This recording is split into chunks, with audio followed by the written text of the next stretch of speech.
ಮುಖ್ಯಮಂತ್ರಿ ಸಿದ್ದರಾಮಯ್ಯ ವಿರುದ್ಧ ಬಿಜೆಪಿಯು ಪಿತೂರು ಅಜೆಂಡಾ ರೂಪಿಸಿ ರಾಜ್ಯಪಾಲರಿಂದ ಪ್ರಾಸಿಕ್ಯೂಷನ್ ಕೊಡಿಸಿ ರಾಜಭವನವನ್ನು ದುರುಪಯೋಗಪಡಿಸಿಕೊಂಡಿದ್ದಾರೆ ಎಂದು ಮಹಿಳಾ ಮತ್ತು ಮಕ್ಕಳ ಕಲ್ಯಾಣ ಇಲಾಖೆಯ ಸಚಿವೆ ಲಕ್ಷ್ಮೀ ಹೆಬ್ಬಾಳ್ಕರ್ ಹೇಳಿದರು.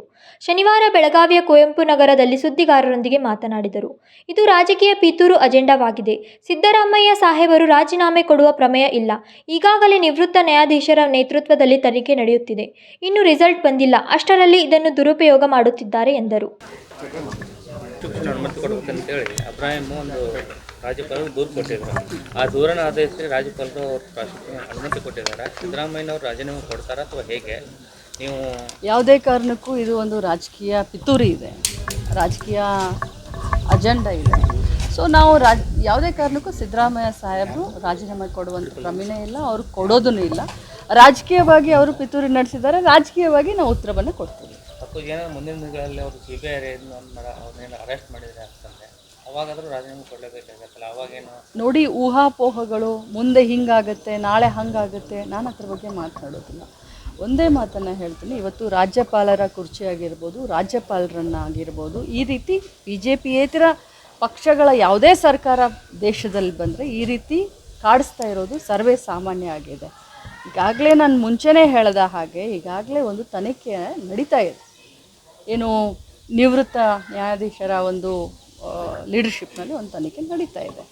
ಇನ್ನೂ ರಿಸಲ್ಟೇ ಬಂದೆಲ್ಲ. ಈ ರೀತಿ ಅವರು ಮಿಸ್ಯೂಸ್ ಮಾಡ್ಕೊಂಡಿದ್ದಾರೆ ತಮ್ಮ ಸಂವಿಧಾನಿಕವಾದಂಥ ಒಂದು ಪವರನ್ನು ಅಂತಂದರೆ ಇಡೀ ರಾಜ್ಯದ ಜನ ಗಮನಿಸ್ತಾ ಇದ್ದಾರೆ.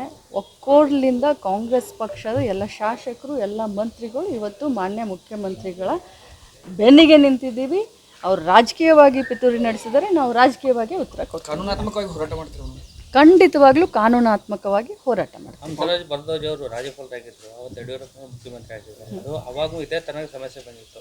ಅವತ್ತು ನೀವು ಕಾಂಗ್ರೆಸ್ದವರು ಅವರು ಆರೋಪ ಮಾಡ್ತಾ ಇದ್ದಾರೆ, ಕಾಂಗ್ರೆಸ್ನಿಂದ ಒಂದು ದುರಾಡಳಿತ ನಾವು ಮಾಡಿಕೊಂಡು ಹಂಸರಾಜ್ ಬರ್ದೋರು ದ್ವೇಷನ ರಾಜಕಾರಣ ಮಾಡ್ತಾ ಇದ್ದಾರೆ. ಹೈಕಮಾಂಡ್ ನಿಮ್ಮ ಕಾಂಗ್ರೆಸ್ ಹೈಕಮಾಂಡ್ ಅನತಿ ಅಂತ ನಡೆದುಕೊಂಡು ಯಡಿಯೂರಪ್ಪನ ಜೈಲಿಗೆ ಹಾಕ್ಸಿದ್ರು ಅಂತೇಳಿ.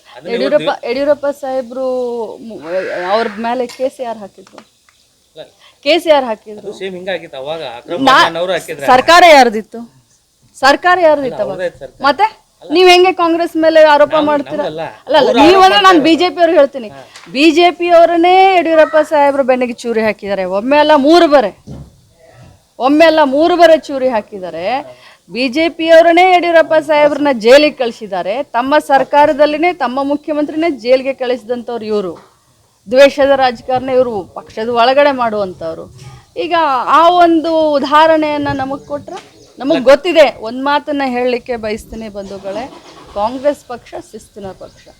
ಇದು ರಾಜಕೀಯವಾಗಿ ಸಿದ್ದರಾಮಯ್ಯ ಸಾಹೇಬ್ರನ್ನ ಟಾರ್ಗೆಟ್ ಮಾಡ್ತಾ ಇದ್ದಾರೆ. ಎಲ್ಲರಿಗೂ ಸತ್ಯಾಂಶ ಗೊತ್ತು.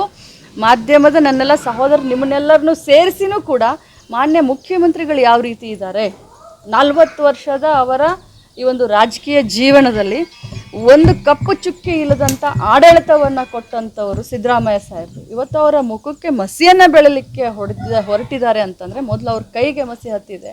ಜನ ಅವ್ರನ್ನ ಕ್ಷಮಿಸೋದಿಲ್ಲ. ಈ ರಾಜ್ಯದ ಜನ 5 ವರ್ಷ ಸರ್ಕಾರ ನಡೆಸಲಿಕ್ಕೆ ಕಾಂಗ್ರೆಸ್ ಪಕ್ಷಕ್ಕೆ ಆಶೀರ್ವಾದ ಮಾಡಿದೆ. ಸುಭದ್ರವಾದಂಥ ಸರ್ಕಾರ ನಡೆಯುತ್ತೆ. ನಾವೆಲ್ಲರೂ ಕೂಡ ಮಾನ್ಯ ಮುಖ್ಯಮಂತ್ರಿಗಳ ಜೊತೆ ಅವ್ರ ಬೆನ್ನಿಗೆ ಇದೆ. ನಮ್ಮ ರಾಜ್ಯದ ರಾಜ್ಯಪಾಲರ ಮೇಲೆ ನಂಬಿಕೆ ಇತ್ತು. ಸಂವಿಧಾನಿಕ ಸ್ಥಾನದಲ್ಲಿ ಕುಳಿತ ಸಂವಿಧಾನ ಎತ್ತಿ ಹಿಡಿಯಬೇಕಾದ ರಾಜ್ಯಪಾಲರು ದುರುಪಯೋಗ ಮಾಡಿಕೊಂಡಿದ್ದೇ ಬಿಜೆಪಿಯವರು. ಬಿಜೆಪಿಯೇತರ ರಾಜ್ಯಗಳಿಗೆ ಬಿಜೆಪಿಯವರು ತೊಂದರೆ ಕೊಡುತ್ತಿದ್ದಾರೆ. ಬಿಜೆಪಿ ಇಲ್ಲದ ರಾಜ್ಯಗಳಲ್ಲಿ ಇಡಿ ಐಟಿ ದುರುಪಯೋಗ ಪಡಿಸಿಕೊಳ್ಳುತ್ತಿದ್ದಾರೆ. ಹಾಗಾಗಿ ಮುಖ್ಯಮಂತ್ರಿ ರಾಜೀನಾಮೆ ಕೊಡುವ ಪ್ರಮೇಯ ಅವಶ್ಯಕತೆ ಇಲ್ಲ ಎಂದರು. ವಿನೋದ್ ಕೋಲ್ಕಾರ್, KMM ಕನ್ನಡ, ಬೆಳಗಾವಿ.